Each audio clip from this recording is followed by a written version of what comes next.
Philippe Juvin, bonjour et tout d'abord merci de nous recevoir dans la mairie dont vous êtes le maire, la mairie de la Garenne-Colombes. Vous êtes à la fois maire, vous êtes aussi député européen et vous êtes professionnel de santé, vous êtes chef de service des urgences à l'hôpital Beaujon. Donc ça vous donne, je dirais, autant de qualifications pour répondre à nos questions. La semaine dernière, donc, la planète avait rendez-vous avec son destin à Copenhague et de l'avis, je dirais, de tous les observateurs, c'est un rendez-vous qui a été manqué. Alors est-ce que vous partagez cet avis? Et deuxièmement, à qui la faute? On attendait beaucoup de Copenhague, c'était évident, et les résultats n'ont pas été à la hauteur des attentes. En particulier, la France avait émis des souhaits extrêmement durs en matière de réglementation, et ces souhaits n'ont pas pu être remplis. Nous n'avons pas été suivis. Nous n'avons pas été suivis par les nations sur lesquelles nous comptions pouvoir nous appuyer. Ce sont les aléas de la vie politique, mais je constate, parce qu'aussi il faut être positif, je constate que premièrement, c'est la première fois que les pays, dans le cadre de l'ONU, reconnaissent qu'il y a un problème, y compris la Chine et les États-Unis. C'est la première fois qu'il y a un engagement qui est pris de dire il faut que nous nous engagions à des solutions. Je vous rappelle qu'à Kyoto, ça n'avait pas du tout été le cas. Les États-Unis étaient silencieux. Là, les États-Unis se sont mis à parler, donc c'est plutôt une avancée. Et puis, je dirais que, troisièmement, à qui la faute? Moi, je dirais que c'est la faute du système. On a un système, le système de l'ONU, où on demande l'unanimité. Comment voulez-vous avoir l'unanimité avec des dizaines de pays différents? Des intérêts divergents, des intérêts économiques. Des intérêts non seulement différents, mais vous avez raison de dire divergents, une appréciation des cultures aussi différentes. Donc l'unanimité pose problème en tant que méthode de travail.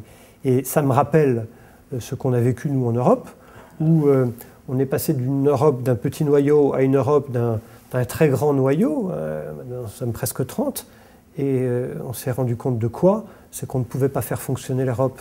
On ne pouvait plus faire fonctionner l'Europe selon le modèle de l'unanimité. Alors vous pensez bien, ce qu'à 27 on a décidé de faire, non plus à l'unanimité, mais à la majorité ou la majorité qualifiée, bien à plus de 150 nations, il fallait évidemment qu'une autre méthode soit choisie. Tirons-en les conséquences et puis fixons-nous un rendez-vous dans les mois qui viennent. Alors, donc, en tant qu'observateur extérieur, et surtout, je dirais, professionnel de santé, est-ce qu'on n'a pas oublié l'essentiel dans tout ça, c'est-à-dire l'humain, au bénéfice de discussions, de politiques économiques, industrielles et autres? On a parlé de réchauffement, mais on n'a pas parlé des conséquences du réchauffement sur l'organisme, et notamment en matière sanitaire. C'est peut-être votre vision un peu spécialisée qui vous fait dire ça. La première question, c'est évidemment, non pas de traiter les conséquences du réchauffement, mais ses causes. Donc l'objectif premier du sommet, c'était de s'attaquer aux causes, les émissions. Au niveau du discours, encore aurait-il fallu sensibiliser les participants sur la finalité? Alors il est vrai, et ça c'est un deuxième point, que le panel des conséquences n'a pas été totalement établi et présenté. En particulier, les conséquences sur la santé n'ont jamais fait l'objet d'une communication particulièrement forte, si ce n'est quelques hommes politiques quand même. Il faudra, le jour venu, on rappellera qui en a parlé.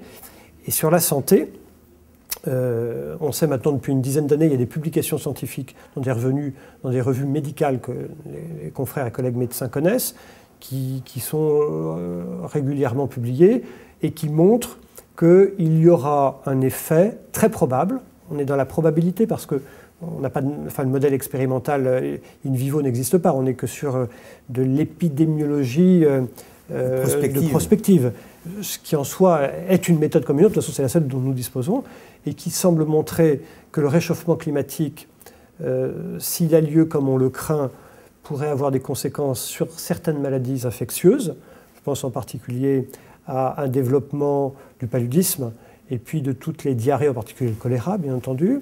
On sait que depuis l'abandon des chauffages extrêmement polluants qui produisaient ce qu'on appelait des fumées noires au bénéfice d'une pollution atmosphérique différente avec l'augmentation du nombre de particules fines en suspension, ce qu'on appelle les PM10 ou les PM2,5.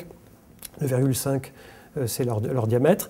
Eh bien, ces particules seraient responsables d'une augmentation des pathologies allergiques du type asthme. Ce que nous avons développé, nous, au Parlement européen, ce que certains gouvernements, je pense au gouvernement français, a développé comme thèse, c'était de dire nous allons proposer des mesures et ces mesures doivent permettre de réduire les niveaux d'émissions. Malheureusement, nous n'avons pas été suivis. Ensuite, que peut-être nous n'ayons pas mis suffisamment l'accent sur les pathologies individuelles, c'est possible, même si, encore une fois, nous l'avons quand même fait. Probablement pas assez fort. À une exception près que je vous citerai en fin d'entretien. Quelques exceptions près. Voilà, ceci étant, effectivement, vous nous l'avez démontré, on arrive un petit peu au bout du système onusien. Est-ce qu'il n'est pas temps aujourd'hui de prendre le relais à l'Europe, au niveau européen, et peut-être de montrer l'exemple? Alors, il est vrai que, de toute façon, la situation est la suivante. On observe que la prise de décision à l'ONU, à l'unanimité, sur de tels sujets compliqués, ça ne marche pas. Donc, il faut une alternative. Alors, ou bien on arrive à organiser cette alternative, par exemple dans le cadre du G20, par exemple dans le cadre d'un groupe de pays, en tout cas inférieur en nombre aux pays de l'ONU, ou bien on n'y arrive pas. Et si on n'y arrive pas, il y a une solution qui sera trouvée, c'est malheureusement le G2. C'est la Chine d'un côté et les États-Unis de l'autre vont se mettre d'accord sur des standards. Donc, ou bien les Européens, la France en particulier, veut jouer un rôle, et dans ces cas-là, on s'inscrit dans une politique volontariste de prendre la tête d'un mouvement qui réunirait certes la Chine et les États-Unis, mais aussi d'autres pays, les industrialisés, quelques pays émergents, je pense en particulier à la Chine évidemment, l'Inde, le Brésil, ou bien on n'y arrive pas, et dans ces cas-là, des mesures seront prises malheureusement contre notre gré, ça sera les mesures prises par le G2. D'ailleurs, je crois que c'est en mois de juillet dernier, c'est assez passé inaperçu, mais la Chine et les États-Unis ont signé un protocole d'accord assez précis sur des mesures environnementales, des niveaux d'émergence et des niveaux de pollution. Ils ont pris des décisions qu'ils s'opposent mutuellement, sans en parler aux autres, en tout cas sans faire participer les autres. Voilà, je voudrais clôturer cet entretien par une citation, on me dirait de qui elle est. Le problème de l'environnement, c'est avant tout le problème de la santé. Qui aurait pu dire ça? Et si je sais, je gagne quelque chose ou pas? Oui, vous gagnerez certainement à être plus connu que vous ne l'êtes. Ah, c'est gentil. C'est le président de la République française, c'est Nicolas Sarkozy, ce qui montre que le sujet de la santé a été pris en compte. Et dire qu'on a abandonné la santé, ce n'est pas tout à fait vrai. Elle est prise en compte, Mais la priorité, elle n'est pas là. La priorité, c'est la cause. C'est certain. Écoutez, merci d'avoir replacé les choses à leur place, à la fois à l'échelon mondial, à l'échelon européen, et aussi de remettre un petit peu les préoccupations sanitaires dans le cadre effectivement de préoccupations, je dirais, socio-économiques et géopolitiques beaucoup plus larges. Merci. Merci beaucoup, Philippe Juin.